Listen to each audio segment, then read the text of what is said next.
Yo, what's up, guys? How are you doing today, man? Coming to you guys with more NBA breaking news of today. We have a trade as a rumor for a while, and finally it happened because according to Woj, John Collins has finally been traded from the Atlanta Hawks to, my opinion, a kind of a surprise team. As Woj says, the Hawks finalizing a deal to send John Collins to the Jazz for Rudy Gay and a future second-round pick. Atlanta's largely unloading Collins' 3 years, $78 million. Holy bag John Collins got for some roster building flexibility and alignment with looming changes to salary cap. So there have been rumors recently about this offloading the contracts of DeAndre Hunter and some other guys as well. It's because they need more cap flexibility to potentially make another pretty nice move as well. Obviously last year went ahead and traded those first round picks to the Spurs for DeJounte Murray, and now they go ahead and offload the contract of John Collins, which obviously felt like it made sense. It just didn't feel like he fit what the Hawks trying to do. I mean, he has a nice, I'll give him his credit, he has a nice lob threat to Trae Young. They have good chemistry, but every facet of his game really took a step back this season, so it really made sense for a trade to come to fruition. But to the Utah Jazz in particular, really is interesting because they went out and just drafted Taylor Hendricks with the 9th overall pick. Also they also just got Keontae George out of Baylor with the number 16 overall pick. Don't forget, last year they got Walker Kessler in a trade with Rudy Gobert, one of the premier shot blockers in the league, and just a really good rookie last year. And they also had first-time All-Star starter Lauri Markkanen. They got on Donovan Mitchell trade. So they have a lot of forwards on that team. I really want to see how this goes along. Is John Collins run the 3? Is Lowry back to run the 3 and the 4 being John Collins and the 5 being Walker Kessler? Then Taylor Hendricks, did you guys just draft him to play off your bench or something like that? I mean, you drafted him in the top 10.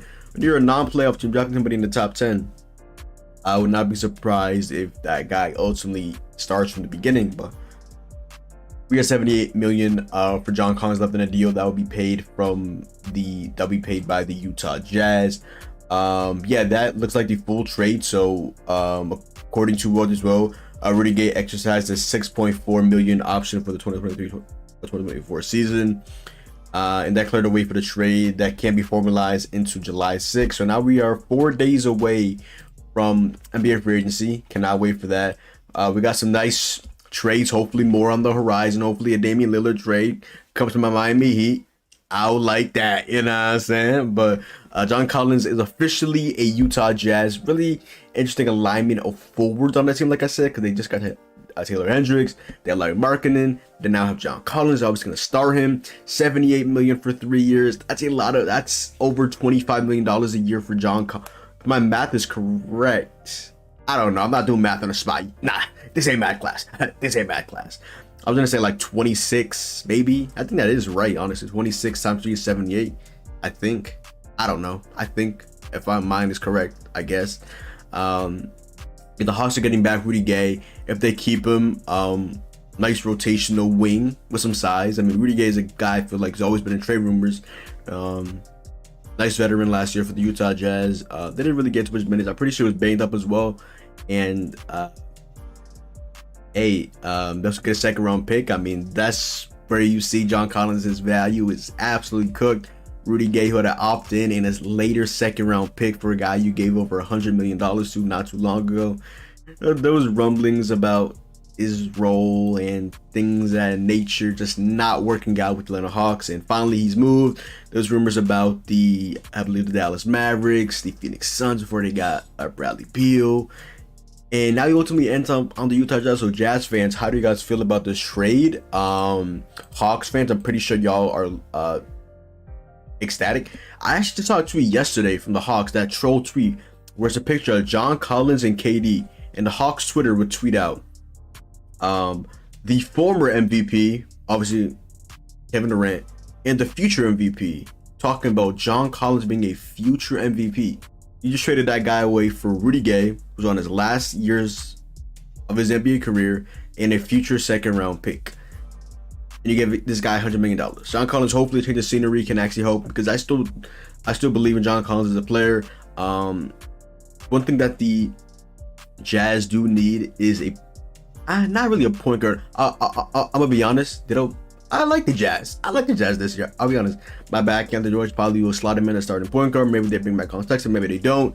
Obviously, traded away Mike Conley in a trade with the Lakers and the Timberwolves. So, hey, Keontae George and John Collins lobs. Hey, John Collins still a lob threat. I want to see him continue to go back to those years past. He was good in the mid-range where he had a semi-consistent three-point shot, rebound the ball well. He has the frame and size to be a good defender in this league. Hopefully, the change of scenery really does help out a guy like a John Collins. Because at the end of the day, sometimes it's just a change of scenery.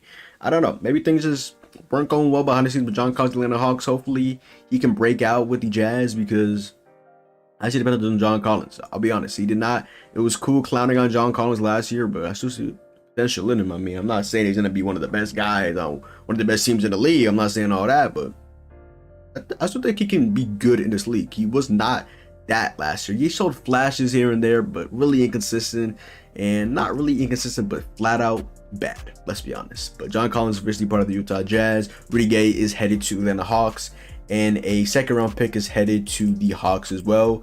And the Jazz now have their new, I believe, power forward. Lowry ran the three a decent amount last year for them, and he obviously ran the three in his year with the Cavs after they signed and traded him from the Chicago Bulls. And yeah, but other than that, yo, in my opinion, before I end the video, I think this is a really buy low opportunity for the Utah Jazz, who can obviously eat up the money of John Collins, just because to get to that salary floor, you need to eat up some money. And I don't see too many big time free agents going to the Utah Jazz and what seems like a rebuild. You know, they did have a nice first half last year, then kind of fell off a cliff, but they had their moments. They're definitely a fun team last year with Jordan Clarkson, Colin Sexton, Lowry Markkanen, and Walker Kessler. Hey, they was doing that. Even my boy Chris Dunn, shout out to the Friars. My boy Chris Dunn was going crazy. You know what I'm saying? But hey, my opinion is really buy low spot for the Utah Jazz and for the Hawks. I mean, just got to get that contract off your books, wipe your hands with that, just like the Wizards did with Bradley Beal. He said, "Oh, wash my hands with this, get him out." But other than that, yo, that is the video. So go down below, drop a like, comment down below, make sure to follow me on Twitch, Twitter, and TikTok. Your boy John. Hopefully, you guys enjoyed the video, and I'm out, man. Peace.